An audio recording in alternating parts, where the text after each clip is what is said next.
Direct des abords du Sénat avec Marine Le Pen, présidente du Front National. Bonjour et merci d'être avec nous en direct sur BFM TV. Alors, c'est tout de même une bataille symbolique puisqu'on sait que ce texte n'a aucune chance d'être voté sous cette législature puisqu'il repassera ensuite à l'Assemblée nationale qui est de droite. Pourquoi une telle mobilisation sur ce sujet?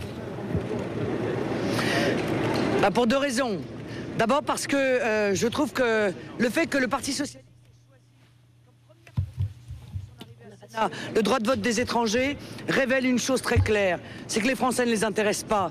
La seule chose qu'ils demandent, la première chose qu'ils demandent, c'est un droit supplémentaire pour les étrangers, alors même que les Français, eux, en ont de moins en moins, qui sont écrasés par le chômage, par l'appauvrissement, par la désindustrialisation, par les délocalisations et par les taxes et les impôts. Ça, c'est la première chose.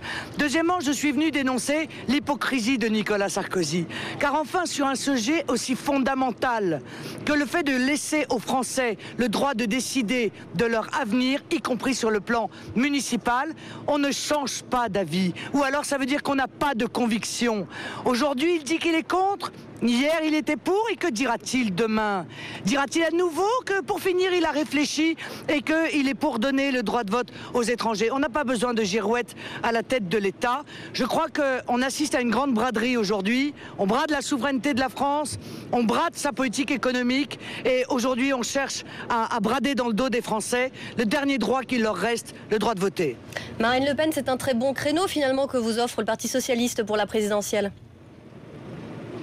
Mais ce n'est pas un problème de créneau, c'est que ça démontre aux yeux des Français que nos élites en réalité ne pensent qu'à être réélus. Et pour cela, ils sont prêts à toutes les reculades, à toutes les compromissions, y compris aller à l'encontre de ce principe fondamental qui est que le droit de vote est indissolublement lié à la nationalité. Voilà. Mais pour se constituer un nouveau réservoir électoral, parce que la gauche a tellement trahi le peuple français que celui-ci s'est détourné de lui, eh bien ils sont prêts à ces compromissions. Pour être réélu, Nicolas Sarkozy est prêt à dire tout et l'inverse de tout. Écoutez, s'il y a au moins une candidate qui est sincère, qui n'a jamais varié et qui, elle, est forte des convictions qu'elle porte, elle est devant vous, et je crois que j'avais ma place aujourd'hui ici pour le dire. Mais tout de même, sur le fond du débat, les étrangers non communautaires qui travaillent, qui habitent la commune, qui sont en situation régulière, pourquoi est-ce qu'ils ne pourraient pas élire leurs représentants? Et quel est le rapport, monsieur, avec le droit de vote? Le droit de vote, avec le fait de payer des impôts, le droit de vote, ça ne s'achète pas, figurez-vous. Parce qu'en France, désolé pour ceux qui nous gouvernent, mais tout n'est pas à vendre et tout n'est pas à acheter. Voilà. Mais c'est tout de même un geste en faveur de l'intégration. Le droit de décider demain.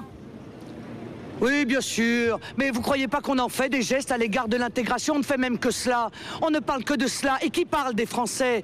Qui parle des efforts qu'il faudrait faire à l'égard de la majorité silencieuse, de cette majorité invisible qui n'en peut plus de subir et qui, elle, ne réclame jamais rien? Moi, je ne suis pas prête à accepter que des étrangers, aussi honorables soient-ils, puissent décider des cantines de mes enfants, des repas qui vont leur être donnés, du fonctionnement des maternelles et de l'école primaire, du CCAS, de la politique culturelle. Ça nous appartient. Merci beaucoup, Marine Le Pen, d'avoir exprimé votre point de vue.